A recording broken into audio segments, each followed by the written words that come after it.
Merci. Aujourd'hui, on va continuer notre série que David a commencée la semaine dernière, qui s'appelle la série Derniers préparatifs. On a appelé la série Derniers préparatifs parce que on voyait qu'avant sa mort, Jésus préparait ses disciples pour son départ. Et aujourd'hui, on va voir une autre facette de comment Jésus a préparé ses disciples avant sa mort. La semaine dernière, David avait parlé de l'institution de la Cène, le repas du Seigneur, un sacrement que Jésus a donné à ses apôtres pour se souvenir de son sacrifice à la croix, mais c'est un sacrement qu'on pratique encore aujourd'hui et qu'on va pratiquer jusqu'au retour de Christ. Et aujourd'hui, on va voir en partie, pas au complet, mais en partie, certains des derniers mots que Jésus a eus pour ses amis très, très proches. Quand on voit Jésus, on voit que Jésus parle à des foules au complet, qu'il a des disciples. Des fois, on dit qu'il envoie 70 disciples, fait qu'il y a comme un cercle qui est un petit peu plus comme éloigné. Il y a 12 apôtres, des amis très, très proches. Et même parmi les apôtres, on peut voir que, par exemple, si on prend par exemple Pierre, Jean et Jacques, d'où l'expression Pierre, Jean, Jacques, mais généralement, on peut voir que des fois, Jésus va amener Pierre, Jean et Jacques avec lui dans des moments encore plus précis, encore plus proches. Donc, c'est vraiment une proximité vraiment, vraiment grande qu'il a, Jésus, envers ses apôtres. Et en quelque sorte, ce dernier souper-là qu'il va avoir avec ses apôtres, c'est en quelque sorte son testament de Jésus qu'on a. Qu'est-ce qu'il veut dire à ses amis avant de les quitter?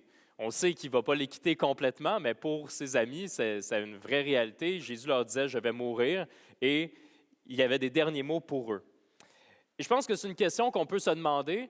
Quand on y pense, quels seraient les derniers mots qu'on dirait à nos amis très, très proches?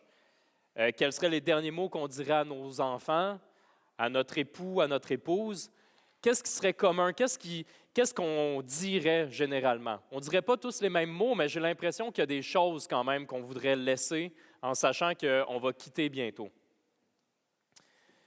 Quand j'y pensais, je me disais probablement qu'une des choses qu'on veut dire aux gens qui sont très proches de nous avant de les quitter, c'est l'amour qu'on a pour eux et aussi les rassurer. Les rassurer que même quand on va être partis, qu'ils vont être corrects sans nous, qu'ils sont indépendants face à nous, qu'ils sont autonomes, qu'ils sont corrects, qu'ils vont être corrects, que Dieu va prendre soin d'eux. Ce qui est spécial dans ce qu'on voit dans le message de Jésus à ses apôtres, c'est que oui, il va témoigner de son grand amour pour eux, mais il ne va pas leur dire qu'ils sont corrects sans lui ou qu'ils sont autonomes sans lui ou qu'ils sont indépendants de lui. Même au contraire, en leur parlant, il va utiliser l'image suivante dans Jean 15, le verset 4. Il va dire « Demeurez unis à moi comme je suis uni à vous. Un rameau ne peut porter de fruits tout seul sans être uni à la vigne. De même, vous ne pouvez pas porter de fruits si vous ne demeurez pas unis à moi. » Et il a dit ça tout en leur disant qu'il allait mourir bientôt, mais en leur rappelant de rester unis à lui. Et bien sûr, à travers ça aussi, il lui promet le Consolateur, l'arrivée de l'Esprit Saint qui va venir après sa mort. Il annonce sa résurrection, il annonce qu'il va être avec eux aussi par la suite, qu'il va siéger sur le trône à la droite de son Père, qui va intercéder pour eux. Il annonce toutes ces choses-là, mais il leur dit, vous n'êtes pas, même quand je vais être disparu sur terre avec vous autres, vous n'êtes pas indépendants de moi. Le rameau et la branche ne peuvent pas être indépendants de la vigne, sinon il n'y a rien qui pousse. En réalité, si tu arraches la branche de ce que je vais dire, de la vigne, bien, il n'y a plus rien qui pousse, il n'y a pas de raisin qui va pousser. Les apôtres devaient continuer de dépendre de Christ et nous devons aussi dépendre de Christ en toutes choses. Mais la réalité, c'est qu'après ce fameux repas-là, parmi les 12 apôtres, Jésus leur disait « Continuez de dépendre de moi ». Et parmi les 12 apôtres, Judas a trahi Christ. La plupart des apôtres ont fui quand Jésus était à la croix, quand il était arrêté. Et Pierre a renié 3 fois qu'il était le serviteur et l'ami de Jésus. Loin de dépendre de Jésus, même s'ils aimaient Jésus, ils l'ont abandonné à ce moment-là et ils l'ont renié. Et il n'y a aucun doute que les apôtres aimaient profondément Jésus, mais il n'y a aussi aucun doute qu'à ce moment-là, ils l'ont abandonné lorsqu'il était à la croix. Et on en arrive à ce qui nous concerne, parce que malgré un amour véritable qu'on peut avoir envers notre Sauveur, la réalité, c'est que parfois, on ne dépend pas toujours de lui. La réalité, c'est que par nos pensées, par nos actions, il peut arriver qu'on renie notre appartenance à Christ, même si on a un amour pour lui. Et aujourd'hui, ce qu'on va regarder ensemble, c'est qu'est-ce qu'on fait quand on s'est éloigné de Christ, ou peut-être que c'est là pour la première fois aujourd'hui, ou que tu t'es déplacé pour savoir comment Christ peut agir dans ma vie. Peut-être que tu n'oses pas t'approcher de Christ. Mais qu'est-ce qu'on peut faire aussi quand on s'est éloigné de Christ et qu'est-ce qu'on peut faire quand on ressent de la culpabilité envers notre Sauveur Jésus-Christ? Avant de commencer, on va commencer en prière parce que ça se peut que ça remue des choses difficiles si vous ressentez peut-être de la culpabilité sur certaines choses puis que ça vous éloigne de votre Sauveur. On va commencer en prière et on va prier aussi pour nos frères et sœurs qui sont réunis à Tremblant ce matin. Seigneur Dieu, c'est au nom de ton Église qui est rassemblée que je te prie aujourd'hui. Ton Église qui, nous sommes unis en toi. On a des frères et sœurs qui sont à Tremblant ce matin, qui louent le même Dieu, qui passent du temps ensemble ce matin, qui veulent voir qu'est-ce que tu prépares aussi, les gens que tu prépares dans cette région-là. Seigneur, je veux te prier pour mon cœur, je veux te prier pour le cœur aussi des personnes qui sont présentes aujourd'hui et les personnes qui vont entendre le message aussi potentiellement sur Internet. Je te prie parce que il faut que tu transformes nos cœurs, Seigneur. Des fois, notre cœur peut être lourd, on peut se sentir très loin de toi, on peut avoir honte, et dans la honte, on ne va pas vouloir s'approcher de toi. Mais tu nous demandes, Seigneur, de dépendre de toi, de remettre à tes pieds nos fardeaux, de remettre à la croix nos fardeaux. Ça peut prendre du courage. Des fois, on a peur d'être jugé, on a peur que tu ne nous aimes pas. Mais solidifie notre foi et rappelle-nous que c'est ce que tu cherches, qu'on ne cache pas nos transgressions, mais qu'on vienne à toi, qu'on les dépose à tes pieds et qu'on va trouver le pardon en toi, que tu vas nous pourvoir tout ce qu'on a de besoin pour pouvoir continuer à persévérer dans ton amour. Seigneur, je te prie encore pour moi et pour toutes les personnes qui entendront le message pour que tu puisses agir dans nos cœurs. Au nom de ton Fils Jésus. Amen. Aujourd'hui, si vous voulez suivre avec moi, on va parler du reniement de Pierre. On va parler du reniement de Pierre surtout je vais surtout utiliser l'Évangile de Jean. On va regarder à 3 occasions, donc dans Jean, le chapitre 13, le chapitre 18 et le chapitre 21. Je vais me promener un petit peu aussi parce que je vais aller voir, en fait, ce passage-là qui parle du reniement de Pierre, on le voit dans les 4 évangiles. Et des fois, on a des détails qui vont être un petit peu, qui vont nous donner d'autres perspectives. Fait qu'on va aussi aller voir un peu dans Matthieu, dans l'évangile de Matthieu, un peu dans l'évangile de Luc. Vous savez, c'est un peu comme, comme une scène de crime. Quand les policiers y arrivent, ils vont aller chercher plusieurs témoignages de gens qui ont peut-être vu avec un angle différent et ça nous donne une meilleure idée de ce qui s'est probablement passé. Donc, quand je faisais la préparation, j'étais beaucoup dans l'Évangile de Jean, mais en allant voir les mêmes passages dans l'Évangile de Luc et Matthieu plus précisément, ça a approfondi un peu ma compréhension de qu'est-ce qui s'est passé réellement. Et c'est ce qu'on va faire aujourd'hui. Donc, si vous avez votre Bible avec vous, vous pouvez tourner avec moi dans l'Évangile de Jean. On va commencer au chapitre 13. Au chapitre 13, déjà, dès le début du chapitre 13, on voit la mise en contexte, c'est que le repas commence avec Jésus et ses derniers et ses apôtres. Et la mise en contexte, on voit dès le premier chapitre que c'était le jour qui précédait la fête de la Pâque et Jésus savait que l'heure était venue pour lui de quitter ce monde pour aller auprès du Père. Donc, c'est dans cette idée-là que Jésus est avec ses apôtres pour les préparer à son départ.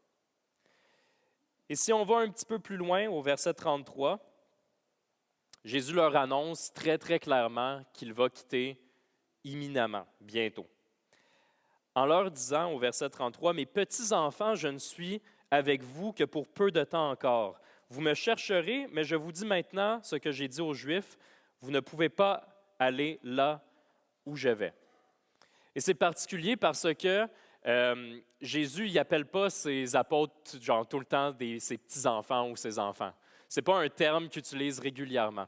Mais je pense qu'ici, il y a vraiment quelque chose de particulier qui leur dit, vous êtes des petits-enfants, ça témoigne tout son amour, toute la protection qu'ils ont envers eux, l'amour qu'ils ont envers eux, qui veut les protéger, mais aussi le fait qu'ils ne sont pas tout à fait matures. Ça n'enlève rien à leur foi. Il n'est pas en train de dire qu'il leur reproche leur foi envers eux, mais qu'ils sont des petits-enfants qui ont besoin de rester accrochés à lui. Ça n'enlève rien à leur foi parce que Jésus avait déjà dit à Pierre, à un moment donné, Jésus enseigne à des foules, et il y a des gens que, lorsque les enseignements de Jésus commencent à déranger un petit peu plus parce que ça vient comme bouleverser leur cœur, il y a des gens qui s'en vont puis qui sont comme « Ah non, j'aimais ça quand il donnait du pain à tout le monde, sauf que là, il commence à parler de mon péché, puis j'aime pas mal moins ça, puis ils s'en vont. » Puis Jésus, il regarde Pierre, puis il regarde ses apôtres, puis il dit « Vous partez pas. » Puis Pierre, il dit « Seigneur, à quel autre irions-nous qu'à toi? Tu as les paroles de la vie éternelle. » Et nous avons cru et nous avons connu que tu es le Christ, le Fils du Dieu vivant. Donc, il croyait sincèrement. Et en plus, à ce moment-là, Jésus lui dit, Pierre, tu es béni entre tous les hommes. Et c'est à ce moment-là qu'il dit, je vais t'appeler Pierre et sur cette pierre, je vais construire mon Église. On sait que Jésus est la pierre angulaire de l'Église. Pierre a eu un rôle très important dans le début de l'Église aussi, de même que plusieurs des autres apôtres. Mais la réalité, c'est qu'on n'arrive jamais pleinement à maturité dans cette vie. On doit continuer tout le temps de dépendre de Christ comme des petits-enfants qui dépendent de leurs parents. Et dans les mois précédents, Jésus avait dit régulièrement qu'il allait mourir, avait dit régulièrement qu'il allait ressusciter. C'est une des choses qui m'avait comme marqué quand j'ai lu comme adulte, mettons, comme les évangiles, puis que je disais, OK, mais Jésus, comme il dit, c'est pas supposé être une surprise qu'il va mourir. Il n'est pas surpris, c'était son plan, c'était le plan de sauvetage pour les hommes. Il l'a annoncé pour que les prophéties de l'Ancien Testament s'accomplissent, entre autres, pour qu'il puisse restaurer la relation entre Dieu et les hommes. Mais c'est comme si toutes les fois qu'il disait, personne ne l'entendait ou personne ne l'écoutait. Il disait, mais les gens ne comprenaient pas. Mais là, c'était indéniable. Là, il leur disait, je vais mourir bientôt, je vais être arrêté, je vais mourir. Et c'est comme si les apôtres, ils ne l'acceptaient pas.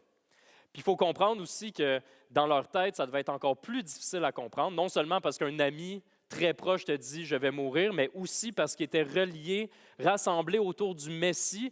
Et le Messie, depuis des années, le peuple juif l'attendait comme un Messie conquérant. Il le voyait comme une image de guerrier, un peu comme le roi David qui allait comme conquérir les peuples. Fait que quand Jésus leur dit « oui, je suis le Fils de Dieu, je suis le Messie », et je vais mourir sur une croix, ils ne pouvaient pas comprendre le mystère de la croix. Même nous, c'est difficile de le comprendre, mais clairement, pour eux autres, c'était vraiment comme incompréhensible. Et qu'est-ce que Pierre va dire à ce moment-là, lorsque Jésus annonce qu'il va quitter et qu'ils ne peuvent pas le suivre? Bien, on le lit, on est encore dans l'Évangile de Jean, chapitre 13, au verset 36 à 38. Simon-Pierre lui dit, « Seigneur, où vas-tu? » Jésus répondit, « Tu ne peux pas me suivre maintenant là où je vais, mais tu m'y suivras plus tard. » « Seigneur, lui dit Pierre, pourquoi ne puis-je pas te suivre maintenant? Je donnerai ma vie pour toi. » Jésus répondit, « Tu donneras ta vie pour moi? En vérité, je te le dis, le coq ne chantera pas avant que tu m'aies renié 3 fois. » On peut certainement admirer la loyauté de Pierre et sa bravoure, et c'est vrai que Pierre était brave, au sens de comme, on le voit que quand Jésus il est arrêté, il va comme prendre l'épée, puis là, il veut se battre. Tu sais. Il était comme prompt, il était du genre à vouloir défendre tous les autres. C'est un peu le bodyguard ou le garde du corps. J'imagine aussi pour les autres apôtres, lorsque Jésus dit que Pierre va le renier 3 fois, peut-être qu'eux aussi le connaissent puis qu'ils disent « Mais Pierre, c'est comme notre fier à bras, tu sais. Lui, il va le renier 3 fois. » Mais clairement, Pierre se surestime. En fait, ce n'est pas qu'il surestime sa force physique, c'est qu'il surestime la disposition de son cœur. Jésus connaissait le cœur de Pierre beaucoup mieux que Pierre connaissait son propre cœur, et c'est la même chose pour nous, frères et sœurs. Jésus connaît beaucoup mieux notre cœur que nous-mêmes, on peut connaître les angles morts de notre cœur. Jésus n'utilise pas la reproche, mais Jésus lui dit quand même qu'est-ce qui va se passer. Et je trouve ça particulier quand on voit Pierre, il dit « Je donnerai ma vie pour toi », mais Jésus dit « Tu donneras ta vie pour moi », mais en réalité, c'est Christ qui a donné sa vie pour nous. À mon avis aussi, et là, c'est ce que je pense, mais je veux dire, il y a j'ai lu plusieurs commentaires en lien avec ça, mais on peut dénoter une certaine arrogance quand on lit le même événement, peut-être pas dans ce passage-là, mais quand on lit dans l'Évangile de Matthieu, parce qu'il y a le même événement qui est relaté dans l'Évangile de Matthieu. Je vais vous le lire, c'est dans le chapitre 26 dans l'Évangile de Matthieu, les versets 33 à 35. Regardez les petits changements, les petites nuances, OK? Dans l'Évangile de Matthieu, on lit Pierre prit la parole et lui dit « Même si tous trébuchent à cause de toi, ce ne sera jamais mon cas. » Jésus lui dit « Je te le dis en vérité, cette nuit même, avant que le coq chante 3 fois, tu me renieras. » Pierre lui répondit « Même s'il me faut mourir avec toi, je ne te renierai pas. » Même si tous trébuchent à cause de toi, ce ne sera jamais mon cas. D.A. Carson, c'est un commentateur biblique. Dans les différents commentaires que j'ai lus, c'est de loin, en tout cas, c'est celui que je vous suggérerais si vous voulez aller en profondeur dans la lecture de l'Évangile de Jean.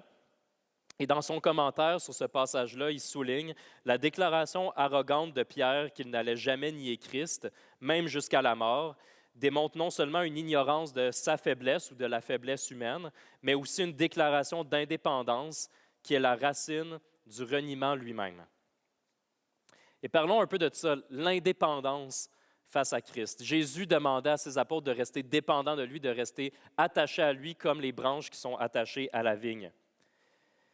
Mais ce qui est spécial, c'est que dans la vie, être dépendant de quelque chose, c'est jamais bon. Comme on se fait tout le temps dire avec raison qu'il ne faut pas dépendre de quelque chose pleinement parce que sinon on trouve notre identité dans ces choses-là. J'ai des enfants, j'ai 4 garçons et je ne veux pas que mes enfants dépendent de moi pour le restant de leur vie. Je vais être là pour eux, je vais les aimer, je vais les conseiller quand je vais être plus vieux, mais s'ils ont 40 ans et qu'ils dépendent pleinement de moi et qu'ils ne peuvent pas eux-mêmes pourvoir pour leurs propres besoins ou même pourvoir pour leurs femmes potentiellement ou leurs enfants, bien, ce n'est pas ce que je souhaite.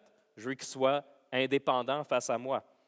Dans les couples, on dit souvent qu'un problème qu'on peut avoir dans un couple, que ce n'est pas sain, la codépendance.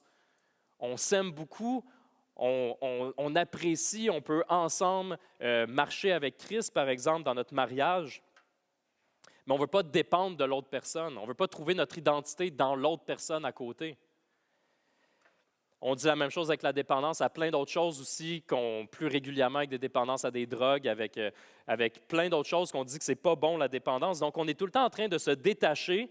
On veut devenir autonome, on trouve que c'est une bonne chose, mais je pense que quand on pense à notre relation avec Jésus, il faut qu'on réalise qu'il faut qu'on pense complètement autrement. Il faut changer notre mindset qu'on a dans toute notre vie pour savoir que ce qu'on veut avec Christ, c'est de dépendre pleinement de Christ. Et peut-être que ça peut être même une critique que des gens pourraient nous dire. Des gens qui ne connaissent pas Jésus puis qui vont dire comme « Ah, mais toi, tu es comme un Jesus freak, mettons. Tu es tout le temps en train de parler de Jésus, puis là, tu ne peux rien faire sans ton Jésus. Okay? » Puis peut-être que pour eux, justement, ils voient « Ah, c'est pas bon parce que là, tu es dépendant de ça. » Mais je vais vous dire pourquoi ça ne dérange pas, en fait, comme chrétien, de dépendre pleinement de Jésus. Premièrement, parce qu'il nous le dit. Il dit de dépendre de lui, fait que ça pourrait arrêter là directement. Mais pourquoi dépendre de Jésus, c'est une très bonne chose, mais que la dépendance aux autres choses est mauvaise pour nous. Mais en fait, c'est parce que notre identité fondamentale, la raison pour laquelle on a été créé, c'est d'être collé à Dieu. Ce que la Bible enseigne, ce que l'on croit, c'est que Dieu a créé l'homme et la femme. Que lorsqu'il a créé l'homme et la femme, il les a créés à son image, ce qui donne une dignité à tout être humain. Quand l'homme et la femme ont été créés, ils ont été créés pour refléter Dieu. Ils ont été créés pour rendre gloire à Dieu, pour trouver leur identité pleinement en Dieu, pour dépendre pleinement de lui. Puis le premier péché, quand on le regarde essentiellement, qu'est-ce que c'était? C'était une déclaration d'indépendance envers Dieu. de dire, je peux rester collé à Dieu, je peux être un reflet de Dieu, mais devant le choix de dépendre pleinement de Dieu ou de devenir indépendant de Dieu, l'humanité a décidé de se détacher de Dieu. Ça ne veut pas dire qu'on n'est plus un reflet de Dieu, mais c'est un reflet brisé. C'est un reflet qui cherche à dépendre de plein d'autres choses, mais qui est comme souvent qui s'éloigne de c'est quoi notre identité même. Et quand on a trop confiance en nos propres moyens, quand on surestime la disposition de notre cœur, c'est dans ces moments-là qu'on cherche à être un peu indépendant face à Dieu, qu'on se dit « Ah, ça, je vais être capable tout seul, je vais faire ça moi-même par mes propres moyens. » Et c'est là que ça devient dangereux. Et voyons comment Pierre s'est retrouvé dans ce même genre de position. Si vous voulez suivre avec moi, maintenant, on va aller dans le chapitre 18. Le chapitre 18 de l'Évangile de Jean, on était dans le chapitre 13 et on va aller dans le chapitre 18.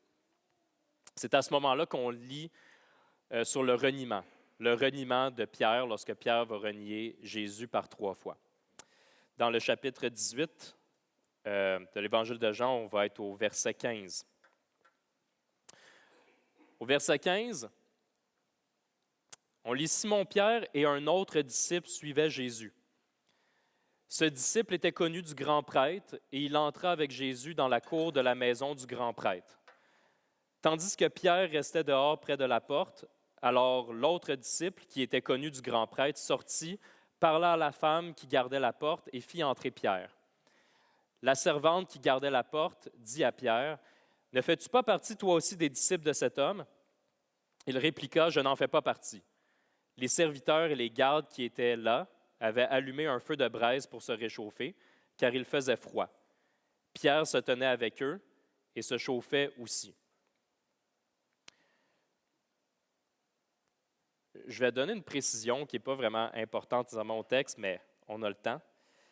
Au départ, quand on dit « Simon-Pierre et un autre disciple suivaient Jésus », ça l'a fait couler beaucoup d'encre parce qu'il y avait la question un peu de c'est qui ce disciple-là comme mystère. C'est un mystère un peu qu'il faut qu'on vive avec. Ce n'est pas une partie nécessairement si importante, mais il y a plusieurs différentes positions. La position la plus commune, c'est que l'autre disciple, c'est Jean. La raison, c'est parce que dans l'Évangile de Jean, souvent, quand il va écrire, il va parler de lui-même dans des termes qui sont un peu flous, comme le disciple, l'apôtre que Jésus aimait, des choses comme ça, donc un petit peu plus fou. Et là, ça ne parle pas vraiment de c'est qui l'autre disciple. Donc, traditionnellement, c'est souvent dit que c'est potentiellement Jean, mais qu'un problème qu'il pourrait avoir, c'est qu'on ne comprend pas pourquoi Jean était connecté au grand prêtre ou qu'il y avait des connexions nécessairement. Il était pêcheur, Jean, fait qu'il n'était pas connecté avec la haute société. Fait que ça, c'est une des choses, mais ça ne veut pas nécessairement dire que c'est rejeté. Il pourrait être relié peut-être potentiellement à travers la famille. D'autres personnes ont dit que c'est peut-être Nicodème ou d'autres gens qu'on a vus dans l'Évangile de Jean qui connaissaient un peu plus comme le grand prêtre. Et potentiellement que c'est juste un autre disciple qu'on ne sait pas c'est qui, un autre disciple de Jésus qui connaissait le grand prêtre et que ce n'est pas vraiment important. Bref, je n'avais pas dit, c'est comme une des choses, des fois, on prépare beaucoup de choses, puis on est comme, ah, ça, ce n'est pas nécessairement pertinent, mais c'est intéressant. Ça, c'était une partie qui n'est pas nécessairement pertinente au point du message, mais que si tu te poses la question, c'est ce qui a été dit par rapport à ce sujet. Le point qui est important, c'est surtout que pour la première fois, Pierre va renier Christ. Pendant ce temps-là, en passant, Christ est juste à côté, devant le grand prêtre, et lorsqu'il se fait accuser de plein de choses, Jésus n'est jamais en train de se défiler ou de nier, il est tout le temps en train de redire qu'il est le Fils de Dieu. Et pendant ce temps-là, de l'autre côté du mur, on a Pierre qui renie tout. Pierre est autour d'un feu parce qu'il fait froid. Il se tient avec eux et se chauffe avec eux. Il se tient avec un groupe qui est hostile à Jésus. On lit à quelques reprises dans les psaumes de ne pas s'asseoir avec les hommes mauvais. Mais là, littéralement, pour Pierre, on peut voir toute la culpabilité quand tu sais que ton ami il est de l'autre côté aussi, ton maître il est de l'autre côté, celui que tu sais, que tu as déclaré qu'il était le Fils de Dieu, et tu es assis avec les gens qui complotent pour le tuer. Et quand on continue au verset 25, « Simon-Pierre était là et se chauffait. On lui dit, « Ne fais-tu pas partie toi aussi de ses disciples? » Il le nia et dit, « Je n'en fais pas partie. » Un des serviteurs du grand prêtre, un parent de celui à qui Pierre avait coupé l'oreille, dit, « Ne t'ai-je pas vu avec lui dans le jardin? » Pierre le nia de nouveau et aussitôt un coq chanta. C'est pas juste comme une petite discussion. Rendu à ce stade-là, c'est comme quelqu'un que c'est comme « Ah, t'as coupé l'oreille de mon chum. Genre, je le sais que c'est toi. » Là, probablement que c'est pas juste comme « Ah non, je suis pas sûr. » C'est rendu vraiment comme accusateur et Pierre renie encore. Même que c'est encore plus visible quand on lit dans l'Évangile de Matthieu. Dans l'Évangile de Matthieu, le troisième moment qu'il va renier, Matthieu écrit « Alors il se mit à jurer en lançant des malédictions. Je ne connais pas cet homme. » Il s'enfonce dans son reniement, renie de plus en plus. Il y a comme une position de défense, comme un enfant qui a fait quelque chose de pas correct, qui se sent coupable, puis là, tu lui dis pour la troisième fois, est-ce que c'est toi qui l'as fait? Puis là, ça le fâche de plus en plus parce qu'il connaît sa culpabilité. Ça vient vraiment le déranger parce qu'il se sent accusé avec raison. Et dans Luc 22, après avoir renié 3 fois, ce qu'on lit dans Luc 22, le Seigneur se retourna et regarda Pierre. Pierre se souvint alors de ce que le Seigneur lui avait dit. Avant que le coq chante aujourd'hui, tu me renieras 3 fois. Il sortit et pleura amèrement. Et ça, c'est sombre. C'est une partie très sombre de l'Évangile de Jean. On va voir tout à l'heure un passage important, c'est dans l'Évangile de Jean, mais le dernier chapitre de l'Évangile de Jean, dans le chapitre 21. Puis si on n'avait pas le chapitre 21 de l'Évangile de Jean, puis qu'on lisait les autres évangiles, bien, ça serait un des derniers moments dans les évangiles qu'on verrait Pierre. Il renie Christ, puis il pleure amèrement, puis il est pris d'une grande culpabilité. Mais on sait, quand on voit après pour le restant dans les actes, etc., que Pierre est complètement libéré, que Pierre, il parle de Christ à tout le monde, qui essentiellement, éventuellement, il va donner sa vie pour Christ. Il va mourir comme martyr. Fait qu'on voit qu'il y a un changement complet. Avec le chant du coq vient clairement la culpabilité, parce que Pierre réalise qu'il a effectivement renié Christ 3 fois. Et quand on s'accroche à Christ, on a des moments qu'on vit vraiment de la culpabilité parce qu'on fait quelque chose et on sait qu'on a délibérément renié Christ par nos actions. Il y a beaucoup de nos péchés qu'on ne s'en rend pas nécessairement compte ou qui sont comme un peu dus à notre nature profonde, puis qu'on a fait la peine à quelqu'un, puis on ne s'en est pas rendu compte. Mais la réalité, c'est qu'il peut arriver des moments qu'on ressent de la culpabilité parce qu'on a offensé directement et délibérément Jésus. Peut-être que sur le coup, on se disait « Ah non, mais on ne pensait pas à ça », mais après, quand tu y repenses, tu te dis « Non, mais les péchés, c'est tout le temps envers Dieu en premier ». Même quand il y a des personnes collatérales, mettons, puis qu'il y a d'autres personnes qu'on a heurtées, la Bible nous enseigne que lorsqu'on pêche, on pêche avant tout envers Dieu. Le chant du coq est un appel, dans le fond, comme un signe de la culpabilité qui a commencé, mais le chant du coq est aussi un appel à la repentance.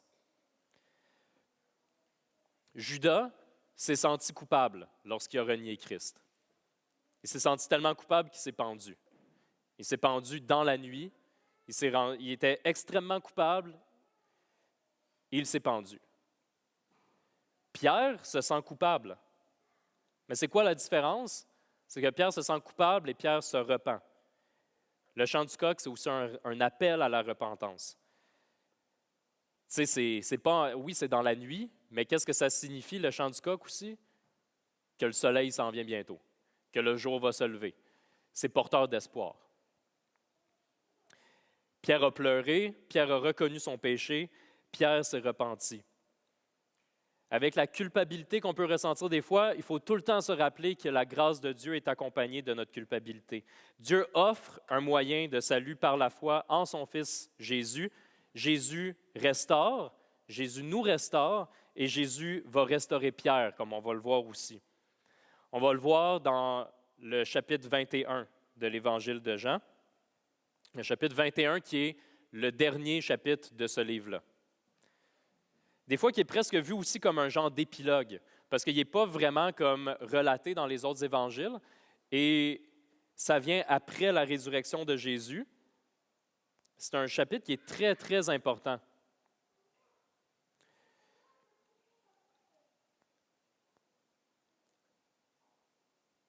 il y a une petite distinction quand je vous disais que d'un évangile à l'autre, d'un livre à l'autre, il y a des petites distinctions par rapport au reniement de Pierre. Dans Luc 22, juste avant que Pierre renie Jésus, voyez qu'est-ce que Jésus lui dit. Dans Luc 22, c'est au verset 32. Jésus va dire à Pierre, « Mais moi, j'ai prié pour toi, afin que ta foi ne disparaisse pas, et toi, quand tu seras revenu à moi, affermis tes frères. » Seigneur, lui dit Pierre, « Je suis prêt à aller en prison avec toi et même jusqu'à la mort. » Jésus dit, « Pierre, je te le dis, le coq ne chantera pas aujourd'hui avant que tu n'aies 3 fois nié me connaître. » La distinction, c'est qu'au verset 32, on voit que Jésus dit, « Moi, j'ai prié pour toi, Pierre, pour que ta foi ne disparaisse pas, et quand tu seras revenu à moi, affermis tes frères. » Donc, ça implique que oui, tu vas t'éloigner de moi, oui, tu vas t'en aller, mais quand tu vas revenir à moi, donc il a déjà prévu la restauration, il a déjà annoncé à Pierre et à ses disciples qui étaient là, à ses apôtres qui étaient là, que Pierre allait le renier, mais il avait aussi annoncé la restauration, le moyen de restauration. Et c'est quelque chose aussi que nous, on a aussi, que lorsqu'on vit de la culpabilité, Jésus nous dit de retourner à la croix.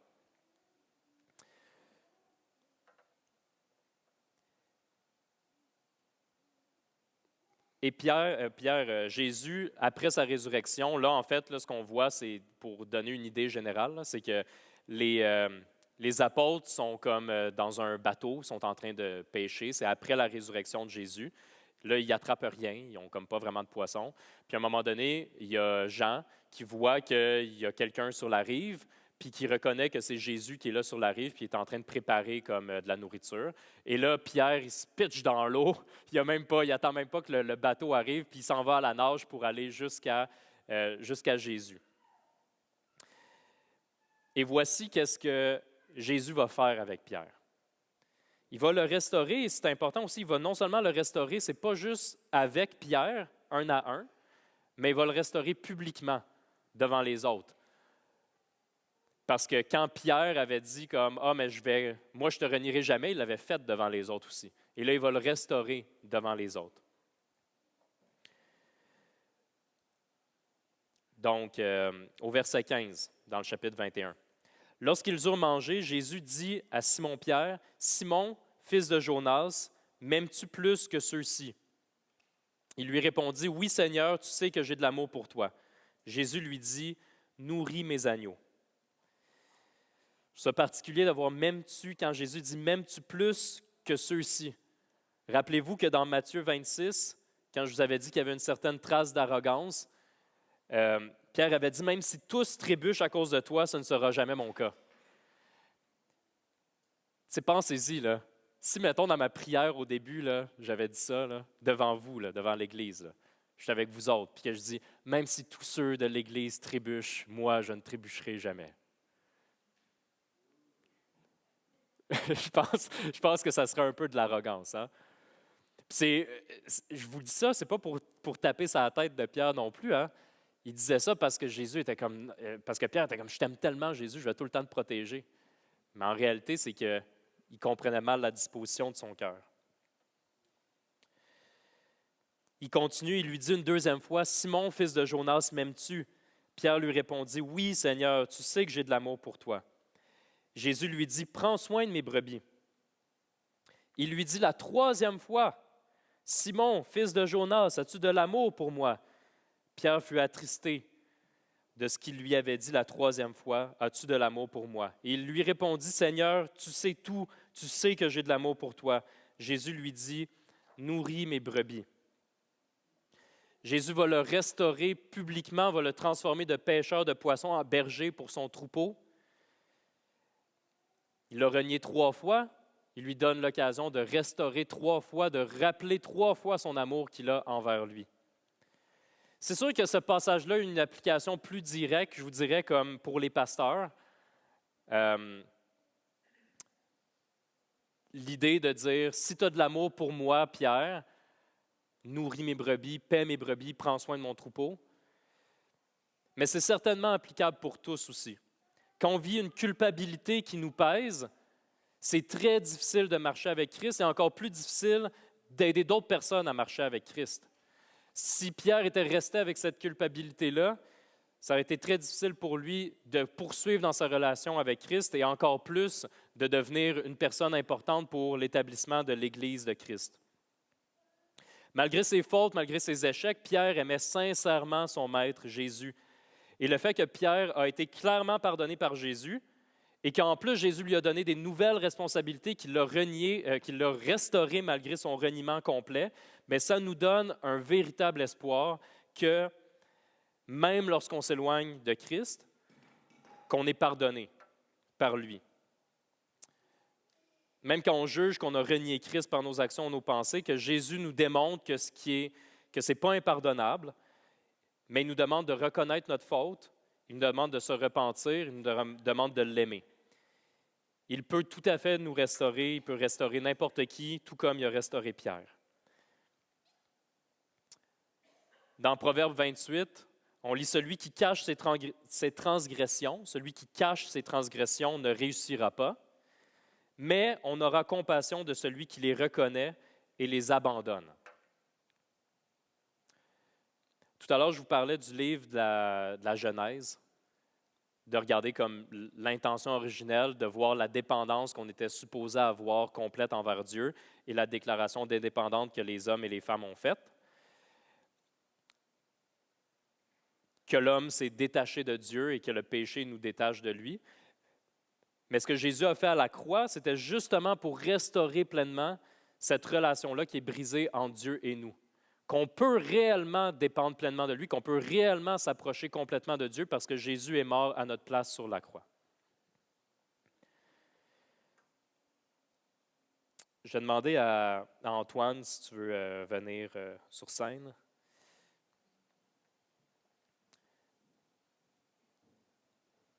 Puis, tu sais, on est en préparation à Pâques. Puis je me dis potentiellement que tu peux entendre le message et que ça pourrait juste, comment je pourrais dire ça, amplifier ta culpabilité. Okay? Fait que peut-être que tu entends le message, puis que là, tu te dis, « Ah oui, OK, là, j'ai une culpabilité, je me sens coupable. » Et la pire chose que je pourrais faire ou que n'importe quel prédicateur pourrait faire, c'est de comme montrer le péché, montrer la culpabilité, puis que tu retournes chez toi avec plus de culpabilité que quand tu es arrivé. C'est pas mauvais de réaliser son péché, mais si on ne comprend pas réellement qu'est-ce qu'on fait avec cette culpabilité-là, on repart pire que quand on est rentré. Une des dernières choses que Jésus dit à ses disciples, c'est qu'il leur dit « Ce que vous demandez au Père en mon nom, il vous le donnera. Demandez et vous recevrez afin que votre joie soit complète. » Ça a été mal utilisé de plein de différentes façons pour pouvoir demander des choses qu'on n'a pas réellement de besoin. Quand on parle de l'évangile de prospérité, si je dis « je veux un char », OK? Mais en réalité, il n'y a personne qui soupire devant un char. Mais on soupire clairement à être pardonné. On soupire à être libéré de notre péché. C'est pas parce qu'on veut un char qu'on se déplace un dimanche matin ou qu'on a de la difficulté à dormir ou qu'on sent de l'anxiété. C'est parce qu'on veut, on ne sait pas pourquoi, des fois il y a un vide, mais la réalité c'est que le vide souvent il est fait parce qu'on est éloigné de Dieu, on est trop indépendant face à Dieu et on veut se rapprocher de Dieu. Je pense que c'est important de prendre le temps de dire qu'on veut s'approcher de Dieu et lorsqu'on ressent de la culpabilité, qu'on veut le remettre à Dieu. Je prends la peine de le dire parce que je suis certain qu'il y a potentiellement une personne qui est venue ici ce matin et qui était vraiment motivée parce que c'est comme une heure de moins, excuse-moi, dans la nuit. Mais des fois, on est motivé, on rentre dans une église parce qu'on est motivé par la honte puis la culpabilité. Puis qu'on cherche le pardon, fait que c'est pour ça qu'on s'en va dans une église. Puis peut-être que c'est ton cas, puis tu te demandes si Dieu peut te pardonner. Mais oui, Jésus, clairement peut te pardonner. Il te demande de croire en son nom. Il te demande de te repentir et tu vas recevoir son pardon. Tu vas recevoir son amour comme un cadeau qui est gratuit, que tu n'as pas mérité. Mais il dit, demande. Celui qui cache ses transgressions ne réussira pas, mais on aura compassion de celui qui les reconnaît et les abandonne. Et je suis aussi certain qu'il y a au moins une personne qui aime Christ, qui aime Jésus, qui professe une foi, clair envers Christ, mais qui porte le poids d'une culpabilité pour quelque chose de pas réglé dans sa vie ou quelque chose qui revient régulièrement. Et des fois, c'est difficile dans une église parce qu'on a peur du jugement des autres. Je ne vous cacherai pas qu'il y a plusieurs personnes qui ont fait exactement ce que Proverbe 28 dit de ne pas faire, de ne pas cacher ses transgressions, mais au contraire de reconnaître ses transgressions et de les abandonner à Christ. C'est le cas souvent pour des leaders qui ne veulent pas décourager l'Assemblée ou être perçus comme un mauvais leader, mais la réalité, c'est que toute personne a besoin de s'approcher de Christ. Tout leader, toute personne, peu importe c'est qui, c'est vraiment important et je pense qu'il faut se rappeler de la repentance et de la confession. C'est quelque chose qu'on n'exerce pas nécessairement tout le temps, mais je pense que ça peut être une lacune qu'on peut avoir. Et c'est important de se le rappeler. De ne pas avoir peur du jugement, de ne pas avoir peur de reconnaître nos fautes. Donc, il faut pratiquer la confession et la repentance. On ne veut pas chercher à être indépendant face à Dieu, à régler nous-mêmes nos problèmes. On veut s'approcher de notre Sauveur, on veut demander son pardon et il va savoir nous restaurer, il va savoir nous relever parce qu'on est ses enfants. Ce que je vais vous proposer, OK? Parce que des fois, je dis ça, puis comme je disais, c'est important de se repentir. Ça, c'est avant tout envers Dieu, par la prière, avant tout envers lui. Ça peut être avec des personnes de confiance que tu as aussi, mais peut-être que tu es genre nouveau, nouvelle ou que tu n'as pas nécessairement des personnes, parce que ce n'est pas nécessairement sage de comme juste te confier à tout le monde. Okay? C'est normal, c'est correct si tu veux te confier à une personne, être redevable envers une personne, mais il faut que tu le fasses envers Christ, envers Dieu. Il faut que tu remettes tes fardeaux à ses pieds. C'est lui vraiment qui va te libérer de cette culpabilité. Mais l'autre chose que je vais vous suggérer, c'est qu'en arrière, on a une boîte. Il y a 2 boîtes, OK? La boîte que je vous pointe, c'est elle, parce que la boîte qui est là, c'est pour les intentions de prière. Si vous avez quelque chose qui vous pèse et que vous voulez qu'il y ait des gens qui prient pour vous, il y a des papiers, puis tout à l'heure, quand les gens vont parler, tu peux aller écrire quelque chose sur le papier, puis tu peux aller déposer ton papier là. Il va y avoir des gens qui vont prier pour toi. Dimanche prochain, quand ils vont ouvrir la boîte, ils vont pouvoir prier pour ce que tu as besoin, ils vont pouvoir intercéder pour toi, ils vont pouvoir parler à Jésus pour ça, pour les luttes que tu as. Et il ne faut pas avoir honte de ça. Puis si on voit que la boîte est remplie, là, puis qu'il y a comme des choses qu'on a vraiment de la difficulté en Église, bien, on va faire face à ça ensemble. On va reconnaître c'est quoi nos luttes, on va les amener à Christ, puis on va faire face à ça ensemble. Juste pour vous dire, là, je ne l'ai pas avec moi, le papier, là, mais tantôt, au début, quand Antoine il a chanté, je suis allé mettre un papier dedans, OK? Fait qu'ayez pas honte, là. Vous n'avez pas besoin d'attendre que les gens ne vous regardent pas. C'est correct de revenir à Christ quand on a des choses qui on se sent coupable et d'avoir des gens qui vont prier pour nous. Fait que j'aimerais qu'on prie ensemble, OK? Parce qu'on a dit toutes ces choses-là, mais la réalité, c'est que je pense que rendu à ce stade-là, vous pouvez prier à Christ, puis aussi peut-être prier pour avoir un courage que vous n'avez pas, avoir quelque chose que vous voulez demander, que vous ne trouvez pas ces ressources-là en vous pour qu'on puisse dépendre pleinement de notre Sauveur. Donc, on prie.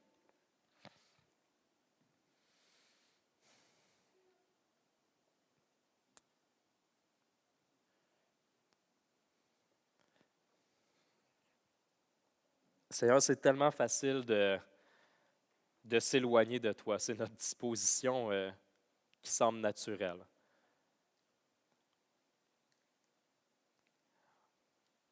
Et pourtant, on sait qu'on connaît des moments qu'on a tellement été proche de toi, puis on connaît l'amour que tu as pour nous. On sait quand on passe du temps avec toi en prière, quand on lit ta parole, que ça nous fait du bien, qu'on passe du temps avec nos frères et sœurs, qu'on te sent présent. Seigneur, je te prie pour que si quiconque d'entre nous, on se sent coupable, on se sent loin de toi, que tu puisses nous restaurer. Que tu nous donnes le courage aussi, une fois qu'on a cette culpabilité-là, de ne pas vivre et garder cette culpabilité-là, mais de la remettre à tes pieds, Seigneur. De pratiquer la repentance. On peut avoir plein de stratégies ou plein de façons qu'on veut atteindre les gens, de la région pour que les gens entendent parler de ton Fils Jésus. Et c'est bien de réfléchir à ça parce qu'on veut te servir. Mais la réalité, c'est que,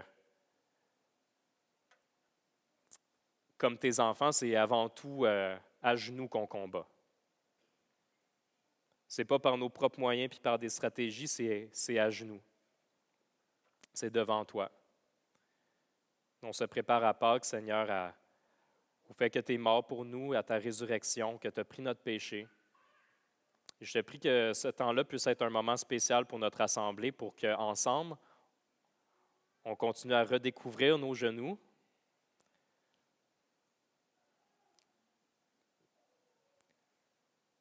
qu'on s'accroche à toi. Et on sait que tu vas nous libérer de tout fardeau. On va tellement, et quand on est tellement libre, et quand on se sent tellement libre parce qu'on voit comment tu nous as restaurés, comment tu nous aimes, mais c'est là qu'on veut parler de toi, Seigneur. C'est là qu'on veut parler à tout le monde de toi. Tellement c'est une bonne nouvelle. Une bonne nouvelle. Jésus, la bonne nouvelle. Seigneur, c'est à ton nom, le nom de ton Fils Jésus que je te prie. Je te prie pour cette assemblée. Je te prie pour les gens qui sont rassemblés aussi à Tremblant. Je te prie pour les gens qui pourraient entendre ce message aussi à la maison, aussi entendre le message, puis qui se sentent coupables tout seuls chez eux. Que tu ne les laisses pas se désespérer dans une isolation, mais au contraire qu'ils puissent venir pleinement à toi, qu'ils puissent s'entourer de frères et sœurs, qu'on puisse marcher ensemble avec toi, Seigneur. Au nom de ton Fils Jésus. Amen.